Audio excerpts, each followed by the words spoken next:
سے پڑھے لکھے بچے ہو تو آپ کو میرے سے یہ بات پوچھنے کی ضرورت ہی نہیں ہے. جب بچے اتنے سمجھدار ہو جائیں تو بزرگوں کو تو آسانی ہو جاتی ہے نا پھر باتیں سمجھانے میں. کیا خیال؟ اچھا بچوں اب دیکھیے کیپ اٹ سمپل اسٹوپڈ. اچھا یہ اسٹوپڈ سوری آپ کو نہیں کہا, ویسے آپ سمجھ رہے ہیں تو سمجھ لیں, کوئی بات بھی نہیں, حرج بھی نہیں. اچھا be original and adapt right tone. Right tone میں ہم نے کہا کلیکول لینگویج استعمال نہیں کرنی, پازیٹیو رہنا ہے, پرسنل پروناؤنسیشن یوز کرنے ہیں, اور انوانٹیڈ کریٹیسزم نہیں کرنا. یہ 4 باتیں ہم نے سیکھی. اب ہم جانتے ہیں کہ ایک پروفیشنل کبھی بھی ہیپ ہیزرڈ میسج نہیں بناتا. وہ یہ نہیں کرتا میسج لکھا اور سینڈ کر دیا اور بعد میں معذرت کر لی, سوری میں نے پروف ریڈنگ نہیں کی. نو نو. ایک پروفیشنل آدمی ہمیشہ اپنے پیغام کو پہلے لکھتا ہے, لکھنے کے بعد تھوڑا گیپ دیتا ہے, اپنے برین کو ریلیکس کرتا ہے, اس اسٹیٹ آف مائنڈ سے نکلتا ہے, پھر اسے دوبارہ پڑھتا ہے. جب آپ تھوڑا وقفہ دے کے چیز کو پڑھتے ہیں تو آپ اس اسٹیٹ سے باہر جب آتے ہیں تو آپ کو اپنی غلطیاں خود نظر آتی ہیں. یعنی یوں کہہ لیجئے کہ جب انسان ایک اسٹیٹ آف مائنڈ میں ہوتا ہے تو اسے وہ غلطیاں نظر نہیں آتی, لیکن جب وہ اسٹیٹ آف مائنڈ سے باہر آ جاتا ہے تو پھر اسے غلطیاں نظر آنی شروع ہو جاتی ہیں. ٹھیک ہے نا. اچھا تو وہ دوبارہ پڑھنے پر اپنی غلطیوں کو آئیڈینٹیفائی کر سکتا ہے. تو دیکھیے بات یہ ہے کہ اس مقصد کے پیش نظر لکھا جائے میسج کو, لکھنے کے بعد لازماً اس کی جو ہے وہ پروف ریڈنگ بھی کی جائے اور لکھتے وقت کچھ خاص چیزوں کا خیال رکھا جائے. اب سوال یہ ہے کہ کن خاص چیزوں کا خیال رکھا جائے, تو یہ دونوں چیزیں دیکھنی ہے. ایک یہ کہ لکھتے وقت کن چیزوں کا خیال رکھنا ہے, اور دوسرا یہ بھی دیکھنا ہے کہ غلطیوں سے کیسے پاک کیا جاتا ہے اپنی جو رائٹنگ ہے اس کو. سب سے پہلی بات یاد یہ رکھنی چاہیے کہ ہمیشہ کیپٹل لیٹر کہاں یوز کرنا ہے یہ انسان کو پتا ہونا چاہیے. ہر جگہ کیپٹل لیٹر یوز نہیں ہو سکتا. دوسری چیز کا خیال رکھنا چاہیے کہ ہیڈنگز بڑی اچھی چیز ہے, اس سے بات سمجھانی آسان ہوتی ہے, اور کہتے ہیں کہ ہیڈنگ ایسے ہونے چاہیے جو سیلف ایکسپلوریٹری ہو. یعنی وہ کہتے ہیں اسپیکنگ ہیڈنگز, ایسے ہیڈنگ تو بول رہے ہیں کہ ہمارا مطلب کیا ہے, شاید آگے پڑھنا بھی نہ پڑے, ہیڈنگ پڑھتے ہی بدل جائے کیا لکھا ہوا. پیراگراف نمبرنگ ہونی چاہیے, بڑا اس سے اثر پڑتا ہے آپ کی رائٹنگ پہ. بلٹ پوائنٹ اور ڈیشز بڑا رول پلے کرتے ہیں, اس سے پتہ لگتا ہے یہ پہلی بات ہے, یہ دوسری بات ہے, یہ اس سے اگلی بات ہے. اس کے بعد پروف ریڈنگ, آخری پوائنٹ جس کو میں نے کہا کہ لکھنے کے بعد ایک دفعہ ضرور اپنی پروف ریڈنگ کرا کرو. تو سب سے پہلی بات تو یہ ہے کہ اوور آل پریزنٹیشن کیسی ہونی چاہیے. ہمیشہ یاد رکھیے کہ ایک poor and in logical lay out اچھا نہیں ہوتا. یعنی میں آپ کو یوں سمجھا سکتا ہوں کہ کسی کی ہینڈ رائٹنگ بڑی گندی ہے, بہت ہی ڈرٹیسٹ ہے, کوئی ایس ادھر کو جا رہا ہے, یو ادھر کو جا رہا ہے, لیکن اگر وہ ہر لائن کو ایک ہی جگہ سے شروع کرے اور اسی جگہ پہ ختم کرے تو آپ بلیو کریں کہ اس کی ہینڈ رائٹنگ بھلے کوئی کہ خراب ہے, لیکن پریزنٹیشن اچھی ہونے کی وجہ سے اس کی ہینڈ رائٹنگ اچھی لگنا شروع ہو جائے گی. یعنی ایک آرٹ بھی آپ کو سمجھا رہا ہوں کہ اگر کسی کی ہینڈ رائٹنگ اچھی نہ بھی ہو, لیکن اگر وہ ہر لائن کو ایک ہی جگہ پہ ختم کرتا ہے اور اگلی لائن وہیں سے شروع کر رہا ہے, اور ایک جگہ جہاں ختم کرتا ہے اگلی لائن بھی وہیں ختم کرتا ہے, تو آپ یقین کریں اس کی گندی ہینڈ رائٹنگ بھی خوبصورت لگے گی. اس کا مطلب لے آؤٹ کی جو ہے نا ایک اپنی اہمیت ہوتی ہے, لہٰذا لے آؤٹ کا خیال رکھنا چاہیے. اور لے آؤٹ سے مراد یہ ہے وہ جیسے ہم نے میٹرک میں سیکھا تھا نا, ایپلیکیشن یوں لکھنی ہے, ادھر لکھنا ہے ٹو, اس کے بعد کاما, ادھر لکھنا ہے ٹو دا ہیڈ ماسٹر, ٹھیک ہے جی, اور پھر جناب یہاں پہ لکھنا ہے تو وغیرہ وغیرہ. آپ کو یاد ہوگا اس طرح ہم نے سیکھا تھا, یہ لے آؤٹ ہوتا ہے. اچھا تو ایک تو لے آؤٹ فالو کرنا چاہیے. دوسری چیز کیا ہے کہ کوشش کرنی چاہیے کہ گرامر ویک استعمال نہ کریں آپ, یعنی آپ کی گرامر جو ہے وہ ویک نہ ہو اور کوما وغیرہ اپنی ایگزیکٹ جگہ پہ ہو, اس سے آپ کی جو رائٹنگ ہے اس میں بڑے چار چاند لگ جاتے ہیں. اس کے بعد کوشش کرنی چاہیے کہ اسپیلنگ مسٹیکس بالکل نہ ہو. اگر ہمارے اسپیلنگ اچھے نہیں ہیں تو ہمیں یہ چاہیے کہ اسپیلنگ اچھے نہیں تو کوئی نہیں یار, اسپیل چیک لگا لیتے ہیں. کیا خیال ہے, کوئی اسپیل چیک یوز کر لیتے ہیں, کوئی اور ٹیکنیک یوز کر لیتے ہیں, کوئی ڈیوائس یوز کر لیتے ہیں, کوئی ورڈ کا پاور پوائنٹ کا سافٹ ویئر یوز کر لیتے ہیں, اس کے اندر اسپیل چیک ہوگا وہ لگا لیتے ہیں. یعنی اگر ہمیں پتا ہے تو ہم کیوں گڑبڑ کریں. تو پہلی بات تو یہ ہے کہ اوور آل پریزنٹیشن اچھی ہونی چاہیے, لے آؤٹ اچھی ہونی چاہیے, گرامر اور پنکچویشن اچھی ہونی چاہیے, اسپیلنگ مسٹیکس نہیں ہونی چاہیے. اس سے اگلی بات یہ ہے کہ بھائی کیپٹل لیٹر کہاں یوز کرنا چاہیے, بلا وجہ کیپٹل لیٹر یوز نہیں کرنا چاہیے. پرویز صاحب ایک نام ہے, نام کے شروع کا پہلا حرف ہمیشہ کیپٹل ہوتا ہے, پہلا کریکٹر. سینئر پارٹنر ایک ڈیزیگنیٹڈ پوزیشن ہے آرگنائزیشن ہائرارکی میں, لہذا ایس اور پی بڑا ہوگا. اچھا جی, ٹرانزیکشن سروسز, چونکہ یہ ایک ایکٹیویٹی ہے اور ہم اس کو ٹی اینڈ ایس دونوں بڑے یہاں ڈالیں گے, اور لاہور ایک سٹی ہے, اس کے لیے ہم لاہور کا جو ایل ہے وہ بڑا لکھیں گے. تو اس طرح ہمیں آئیڈیا ہونا چاہیے کہ عام طور پہ کہتے ہیں کہ نیم, پلیس اور کیا چیز ہوتی ہے, کہتے ہیں نا جی نام, جگہ, ٹرم, یہ جو چیزیں ہوتی ہیں اور ڈیزیگنیٹڈ پوزیشنز, اس کے اندر ہر کریکٹ جو لفظ لکھا جاتا ہے ورڈ, اس کا پہلا کریکٹر بڑا ہو سکتا ہے, اس میں کوئی مسئلہ نہیں. اچھا, تو ایک تو بات یہ ہوگی. اب جب آپ ہیڈنگ دیتے ہو تو ہیڈنگ اتنا خوبصورت ہونا چاہیے, اتنا اچھا ہیڈنگ ہونا چاہیے کہ ہیڈنگ لکھنے سے ہیڈنگ اسپیکنگ کرنا شروع کر دے, ٹھیک ہے نا. تو لیکن heading written business communication should be lower case, یعنی ہیڈنگ لوئر کیس میں ہونا چاہیے سوائے پہلے کریکٹر کے, پہلے ورڈ کے. There should be no underline, اس میں انڈر لائن نہیں ہونا چاہیے, نہ فل اسٹاپ ہونا چاہیے. اچھا, ایک سوال ہے آپ سے, اگر فرض کیجئے یہ اصول آج ہم سیکھ رہے ہیں, لیکن کل کو آپ پیپر دیتے ہو بی ایم بی ایس کا, یا آپ دیتے ہو پیپر اکنامکس کا, ٹھیک ہے, جس میں تھیوری لکھنی پڑتی ہے, یا تم پیپر دیتے ہو لا کا, تو مجھے بتاؤ یہ رول وائلیٹ کرنے پہ نمبر کٹے گا کہ نہیں کٹے گا؟ جی بچوں, ایک سوال ہے آپ سے کہ یہ اصول ہم سیکھ رہے ہیں, اگلا پیپر کیف 3 کا, کیف 4 کا, کیف 2 کا, اس کے اندر ہی غلطی کی آپ نے, تو نمبر کٹے گا کہ نہیں کٹے گا؟ یس, نمبر کٹے گا. اس کا مطلب یہ ہوا کہ جو آئی کیپ ہے وہ اگلے پیپر کی بیس بھی بنا رہا ہے, اور اس کے لیے پیپر یہ ایڈ کیا ہے. اور اگر یہ کرنے کے باوجود آگے جا کے آپ نے یہ غلطی کی, تو یہ اس پیپر کی ٹریننگ ہے. اب چھوٹی سی بات, اکثر بچے آگے میرے سے پوچھتے ہیں, سر ہم نے یہ بھی کیا, ہم نے وہ بھی کیا, سر ہم وہ بھی لکھ کے آئے, سر نمبر کم آئے, میں 48 پہ فیل ہو گیا, میں 46 پہ فیل ہو گیا. مجھے کانسیپٹ بھی ٹھیک ہے یار, پڑھایا بھی ٹھیک تھا, بچہ رسپانس بھی کر رہا تھا, کلاس میں بڑا پارٹیسپیٹو تھا, فیل کیسے ہو گیا؟ اب پتہ یہ چلتا ہے کہ یہ جو اصول آج سیکھنا تھا, یہ جناب نے نہیں سیکھا تھا اس وقت. اس وقت کسی نے کہا تھا کہ تم آئی ٹی کا ٹیسٹ کرو, بی سی ہو جائے گی, یا کسی نے کہا تھا کہ تم کیو ایم کو آرام سے دھیان سے پڑھو, کیو ایم پاس کرنی مشکل ہے, تو اس وقت تو کیو ایم پاس ہو گئی نا بھائی جان. آج اب جو تھریٹیکل پیپر پاس نہیں ہو رہے, میں ان کا کیا کروں, مجھے بتائیں. اب کیف 2 کا ٹیچر یا کیف 4 کا ٹیچر یا کیف 3 کا ٹیچر آپ کی انگریزی کی غلطیاں نہیں نکال سکتا, آپ کی پروفیشنل رائٹنگ کی غلطیاں نہیں نکال سکتا, اس کے پاس ٹائم نہیں ہے. وہ بھی پروفیشنل ہے, اس کی بھی اپنی لائف ہے, اس کی بھی بیویاں بچے, سوری اس کی بھی بیوی بچے ہیں, اس کو بھی ٹائم دینا ہے, لہذا وہ آپ کے لیے ٹائم نہیں نکال سکتا. تو آپ نے آج سیکھنا ہے اور اس وقت اپلائی کرنا ہے. اور مجھے پتا ہے کہ اس وقت کم از کم 70% بچے صرف لیکچر اس لیے سن رہے ہیں کہ ہم نے کیف 2 میں, 3 میں, 4 میں, 6 میں, 8 میں غلطیاں نہیں کرنی ہیں. تو وہ جو بچے آج نیت کر کے بیٹھے ہیں, یہ ہے سکسیس کا سائن, جس سے میں خوش ہو رہا ہوں. بہت سارے بچے سیریس ہو کے بیٹھے ہوئے ہیں, اور ان کی سیریسنیس اس لیے ہے کہ یہ تو پاس کرنا ہی کرنا ہے میں نے, لیکن میں نے اس کے بھی جو 3, 4, 5, 10 نمبر میرے پروفیشنل رائٹنگ مسٹیک کی وجہ سے جائیں گے, وہ بھی میں نے جانے نہیں دینے. بھائی اچھا ہاکی کا پلیئر وہ نہیں ہوتا کہ ڈی پہ گیند مل گئی تو گول کر دیا, اور بھائی اچھا پلیئر وہ ہوتا ہے جو اپنی ڈی سے اس ڈی تک گیند لے جا سکے بغیر کوئی کیرٹ کیے, بغیر کوئی فاؤل کیے, وہ اچھا پلیئر ہوتا ہے نا جی.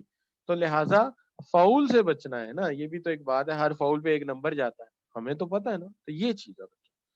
اب آپ دیکھیے کہ ہم ساتھ ہی ساتھ آپ کو بتاتے جا رہے ہیں, نہیں دیکھیے اب یہ فرق ہوتا ہے ایک انگلش کے ٹیچر جب بی سی پڑھاتے ہیں, اور ایک وہ ٹیچر جو پہلے سے خود آئی کیپ کے ساتھ لمبے عرصے سے اٹیچ ہے, آئی کیپ کے انوائرمنٹ کو سمجھتا ہے, اور وہ بی سی پڑھا رہا ہے آپ کو, اور وہ بزنس مینجمنٹ کو بھی جانتا ہے, اکاؤنٹس کو بھی جانتا ہے, آڈٹ کو بھی جانتا ہے, گورننس کو بھی جانتا ہے, اکنامکس کو بھی جانتا ہے, تو وہ آپ کو پہلے سے تیار کر دیتا ہے. یہ بڑا فرق پڑتا ہے بھائی, بہت فرق پڑتا ہے.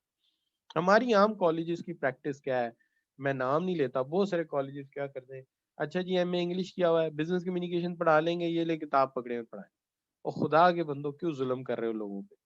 کوئی پروفیشنل ٹیچر دو بچوں کو، اور تجربہ کار ٹیچر دو جو شروع سے ہی ان کی وہ جو ہوتی ہے نا، ان کی جو کریئر ہے اس کو ڈائریکشن بھی دیتا جائے اور ان کو ساتھ ساتھ اگلے پیپر کے لیے تیار بھی کرتا جائے. تو یہ فرق ہوتا ہے بچوں، جو بہت ضروری ہے آج کے دور میں. لوگ اس کو انڈرسٹینڈ نہیں کر پا رہے. تو it's a serious mistake. So anyway, تو ہم نے اگلے پیپرز میں جا کے یہ غلطیاں نہیں کرنی انشاءاللہ. ہم نے کیا کرنا ہے، ہمیں یاد رہنا چاہیے ہیڈنگ کا پہلا ورڈ کا پہلا کریکٹر بڑا، اس کے بعد سارے کریکٹر چھوٹے، انٹل انلیس اس کے اندر سٹی کا نام نہ آئے، کوئی ٹرم کا نام نہ آئے، یا ڈیزیگنیٹڈ پوزیشن کوئی آرگنائزیشنل ہیرارکی کی نہ آئے. ہم نے کبھی بھی ان کا پہلا کریکٹر بڑا نہیں کرنا، پہلی بات. دوسری بات یہ ہے کہ ہم نے ہیڈنگ ایسا بنانا ہے جو ریفلیکٹ کرے اپنی امپورٹنس کو خود، یعنی ایسے الفاظوں جو خود بتا رہے ہوں کہ نیچے کیا لکھا گیا ہے، اس کے نیچے کیا موجود ہے. مثال کے طور پر میں لکھتا ہوں ڈیفینیشن، ٹھیک ہے جی، ڈیفینیشن. اچھا بھائی، تو یہ ڈیفینیشن کس چیز کی؟ کیا ہی اچھا ہوتا اگر میں لکھتا ڈیفینیشن آف ڈیریویٹو، تو اس کو پتہ لگتا کہ یار یہ ڈیفینیشن جو لکھی گئی ہے ڈیریویٹو کی ڈیفینیشن. کیا خیال ہے نا جی؟ تو یہ زیادہ اچھا لگے گا. تو ہمیشہ یاد رکھنا ہے کہ ہیڈنگ جو ہے وہ خود بولے کہ نیچے کیا ہے، یعنی اسپیکنگ ہیڈنگ ہونے چاہیے. تو اس کا یہ لازم. اور دوسری بات یہ ہے، یاد رکھیں جب کسی آرگنائزیشن کو آپ جوائن کریں گے انشاءاللہ، تو آپ نے یہ خیال رکھنا ہے کہ ان کے ٹیمپلیٹ یا ان کے فارمیٹ جو ہے اسٹینڈرڈ جو ہے ان کو کبھی بھی آپ وائلیٹ نہیں کریں گے. آپ خیال رکھیں گے کہ وہ ہیڈنگ کیسے دیتے ہیں، سب ہیڈنگ کیسے دیتے ہیں. ایون بعض آرگنائزیشن نے فونٹ بھی ڈیفائن کیا ہوتا ہے کہ اس کا فونٹ یہ ہے. میں نے ایک پیپر بھیجا بنا کے ایک یونیورسٹی میں، نام نہیں بتاؤں گا. انہوں نے مجھے واپس پیپر بھیجا، انہوں نے کہا جی ہمارا ٹائمز نیو رومن میں پیپر کمپوز نہیں ہوتا، ہمارا ایریل 12 پوائنٹ میں کمپوز ہوتا ہے، یہ اس میں کنورٹ کر کے دے. یعنی آرگنائزیشن نے نہ صرف فارمیٹ، فونٹ بھی ڈیفائن کیا ہوگا. سو اٹس ویری امپورٹنٹ، یہ بڑی اہم بات ہے، تو اس کا خیال رکھنا چاہیے. پھر بچوں ایک چیز اس کا خاص خیال رکھنا چاہیے، وہ ہے پیراگراف نمبرنگ. میں آپ بچوں کو بتا چکا ہوں کہ عام طور پہ کسی بھی اگر ڈاکومنٹ میں 9 پیراگراف ہوں، کتنے پیراگراف ہوں، پھر ریپیٹ کرتا ہوں، 9 پیراگراف ہوں، تو ہم نے لکھنا ہے فرسٹ، سیکنڈ، ٹھیک ہے جی، ایون 9، ٹھیک ہے جی. اور اس کے بعد اگر 10 ہے، چلیں 10 ہے، 9 کی بجائے میں کہتا ہوں 10 ہے، ٹھیک ہے جی. تو فائنلی، ٹھیک ہے جی. اچھا فائنلی 10 تک آ گیا. لیکن اگر اس کے پیراگراف 11 یا اس سے زیادہ ہیں تو آپ خود ایمانداری سے بتائیے کیا میں 11 لکھ سکتا ہوں، 12 لکھ سکتا ہوں؟ نہیں. پھر کیا کروں گا؟ پھر میں لکھوں گا 1 2 3 اپ ٹو بے شک 17، بلکہ 37 پیراگراف بھی ہو جائیں، کوئی مسئلہ نہیں. اچھا تو ریپیٹ کرتا ہوں، اگر 9 یا 10 9 یا 10 پیراگراف ہے ایک ڈاکومنٹ میں، تو میں لکھوں گا first, second, third, fourth, fifth, seventh, eighth, ninth and then finally. ٹھیک ہے، یا first, second, third and then finally. لیکن اگر 11 یا اس سے زیادہ پیراگراف ہیں تو 1 2 3 4 اب جتنے بھی ہو جائیں. جی بچوں یہ بات کلیئر ہے آپ لوگوں کو؟ 10 تک ہوں گے تو کیا لکھیں گے؟ ورڈز میں لکھیں گے، first, second, third, fourth, fifth, ہے نا جی. اچھا اگر 10 یا اس سے 11 یا اس سے زیادہ ہو گئے تو پھر ہم اس کو بجائے ورڈز میں لکھنے کے ہم اسے ڈیجٹس میں لکھیں گے. پھر ہم اسے کس میں لکھیں گے؟ 11 یا اس سے زیادہ ہیں تو پھر ہم اسے ڈیجٹس میں لکھیں گے. اب یہ اصول آپ کو پہلے آپ بتائیے آتا تھا کسی کو؟ اب یہ اصول ذرا سوچئے کہ آپ کسی پروفیشنل پیپر میں بیٹھے ہوں اور وہاں پہ آپ کو پوائنٹ وائز لکھنا ہو اور پوائنٹ 12 ہو اور وہاں پہ جا کے آپ فرسٹ، سیکنڈ، تھرڈ لکھ کے پھنسے ہوں، تو آپ کو اس دن یاد آئے گا کہ یار سر نے بتایا تھا کہ 9 یا 10 پیراگراف ہوں تو پھر 1 2 3 جو ہے وہ آپ نے نمبر میں لکھنا ہے. لیکن اگر پیراگراف 12 یا 13 ہو گئے تو پھر آپ نے جو ہے وہ ڈیجیٹل نمبرز میں چلے جانا ہے. ٹھیک ہے، الفابیٹک نمبر میں نہیں جانا. ٹھیک ہوگی بات؟ اب آ گئی بات بلٹس اینڈ ڈیشز کی. اب بلٹس اینڈ ڈیشز جو ہوتے ہیں بچوں، بلٹس جو ہیں یہ ہمیشہ ہمیں بتاتے ہیں کہ ہم جو ہے وہ کسی چیز کو لکھ رہے ہیں اور اس کے پوائنٹس میں بریک کیا ہے. لیکن بلٹس ہمیشہ یہ بتاتے ہیں کہ کسی سینٹینس کو زور دینے کے لیے میں نے اسے ٹکڑوں میں بانٹا ہے. کسی سینٹینس پہ زور دینے کے لیے میں نے اسے بلٹس میں بانٹا ہے، لہذا اس کا جو پہلا کریکٹر ہے وہ تو بلاک میں ہوگا اور باقی سارے اسمال میں ہوں گے. تو آپ کہیں گے وہ کیسے؟ فرض کیجئے میں ایک سینٹینس لکھتا ہوں، for success is based on, ٹھیک ہے جی، آنےسٹی، ہارڈ ورک، پروفیشنلزم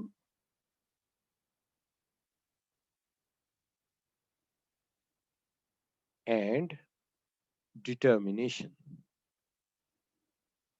یہ میں نے لکھا. ٹھیک ہو گیا بچوں؟ اچھا، تو مجھے اگر اس کو زور دینے کے لیے لکھنا ہوتا تو میں اسے یوں لکھوں گا کہ سکسیس از بیسڈ آن، ٹھیک ہے جی، success is based on honesty, comma, یہ پہلا پوائنٹ. دوسرا پوائنٹ ہارڈ ورک. اب یہ جو ہارڈ ورک ہے اس کا ایچ بڑا نہیں ہوگا، کیوں؟ چونکہ فکرہ توڑا ہوا نا میں نے. اور پروفیشنلزم، ٹھیک ہے جی، اینڈ ڈٹرمینیشن. ٹھیک ہے، اس کے بعد بھی کوما، اس کے بعد بھی کوما، ٹھیک ہے، لیکن ڈٹرمینیشن کے بعد کوما نہیں، ڈٹرمینیشن کے بعد فل سٹاپ جو مینشن کرے گا کہ اب جملہ مکمل ہوا. تو اب یہ جملہ جو ہے بلٹ پوائنٹ میں آ گیا کہ شاید پڑھنے والا ویسے اس میں ہارڈ ورک آنےسٹی پڑھ کے آگے چلا جاتا، لیکن میں بتاتا چلوں کہ کامیابی کے لیے ہارڈ ورک کے ساتھ پروفیشنلزم، ٹھیک ہے، اور ڈٹرمینیشن بھی ضروری ہے. تو یہ بن گئے بلٹ پوائنٹ. تو بلٹ پوائنٹ لگانے کا طریقہ یہ کہ پہلا کریکٹر جو بھی آئے گا پہلے ہیڈ بلٹ پوائنٹ کا، اس کا پہلا کریکٹر بڑا، لیکن کومے کے بعد اگلے والا بھی چھوٹا، اس سے اگلا بھی چھوٹا، اینڈ بھی ایسے، اور آخر میں آ گیا کیا جی آپ کا فل سٹاپ. تو یہ ہے بلٹ پوائنٹ لگانے کا طریقہ اور ڈیشز کو لگانے کا طریقہ. اس نے شاید یہاں لکھا بھی ہو کہ if a bullet point is single word or phrase use lower case and punctuated with a semicolon. اچھا نہیں semi colon, sorry semi colon, میں نے کوما لگا دیا. کومے سے بھی چل جاتا ہے لیکن سیمی کولن زیادہ بہتر ہے، چونکہ ہماری کتاب میں سیمی کولن لکھا ہے تو آپ نے سیمی کولن لگانا ہے. where further point follow and last point end with full stop.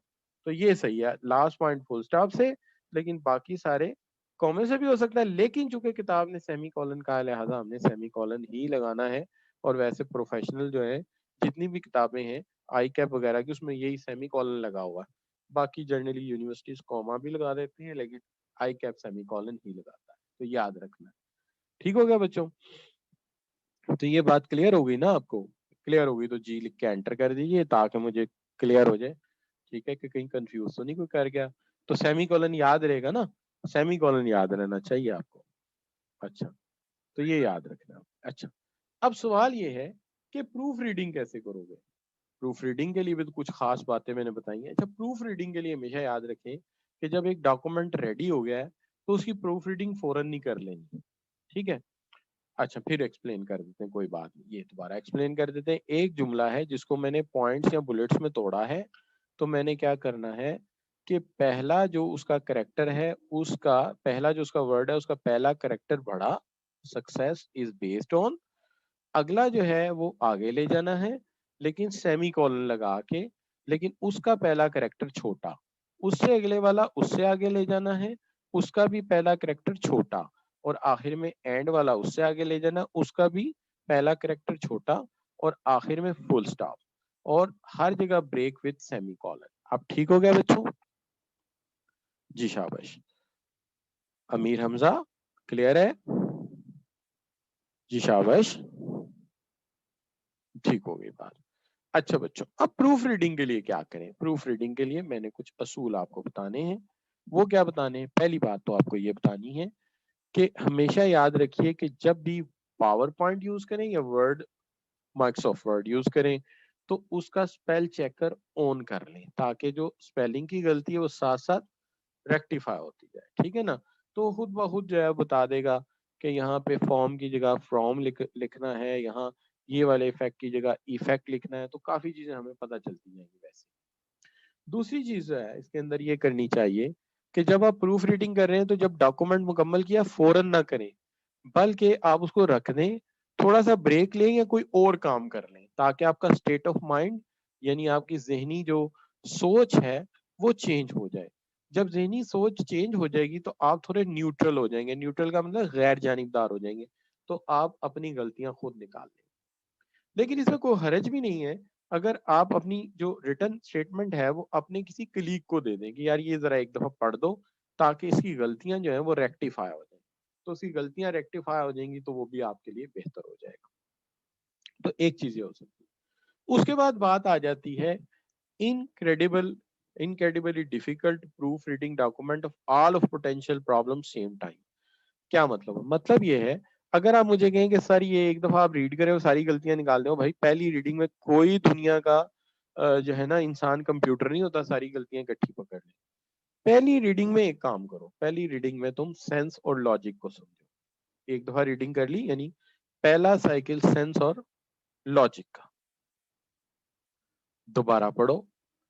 دوسرا سائیکل اسی ریڈنگ کا گرامر اور پنکچویشن کا, تو دوسری ریڈنگ میں گرامر اور پنکچویشن ٹھیک ہوئی.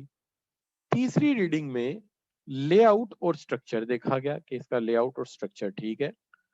تیسری اور پھر چوتھی ریڈنگ میں آپ نے لانگ ورڈ سینٹینسز اور پیراگراف کو دیکھا کہ وہ ٹھیک ہے یا نہیں ہے. اس کا مطلب یہ ہے ایک سائیکل نہیں, it is done in 4 cycles. The first cycle is done for sense and logic, second for grammar and punctuation, fourth for layout, چوتھا جو ہے وہ آپ کا لے آؤٹ کے لیے, اور آخری جو ہے وہ لانگ ورڈ اور سینٹینسز اور پیراگراف کے لیے. اس طرح آپ کام کریں گے تو آپ کا کام زیادہ اچھا, زیادہ بہتر ہو سکے گا. تو اس چیز کا آپ نے خیال رکھنا ہے. ٹھیک ہو گئی جی بات؟ اچھا, تو یہ بچوں ہو گئی آپ کے ساتھ بات کس کے حوالے سے کہ ہم نے بات کر لی کہ کس کس چیز کا آپ نے خیال رکھنا ہے. یہاں پہ آ کے اگر آپ دیکھتے ہیں تو ہمارا جو آج کا لیکچر ہے اس کے حوالے سے اگر میں بات کر رہا ہوں آپ کے ساتھ, تو میں یہ کہہ سکتا ہوں کہ آج کے لیکچر کے حوالے سے آپ کے ساتھ جو بات ہوئی ہے اس کے اندر ہم نے پہلا حصہ مکمل کر لیا, جس کے اندر effective principles of affecting business communication یا principle of effective business writing ہوگی, جس کے اندر کیپ اٹ سمپل بھی کرا دیا, بی اوریجنل یہ کل تک کرا دیا تھا, آج کرایا adapt right tone and presentation and proofreading. تو اب یہ ڈن ہو گیا. اب ہم کل کے جو لیکچر ہوگا وہاں سے پرسویسو بزنس میسج کے اوپر کام سٹارٹ کریں گے کل سے انشاءاللہ. تو آج کے لیکچر کے حوالے سے آپ کا فیڈ بیک کہ آج کا لیکچر آپ کو کتنا سمجھ آیا ہے, کتنا کلیئر ہوا ہے. ٹھیک ہے جی شاباش بچوں.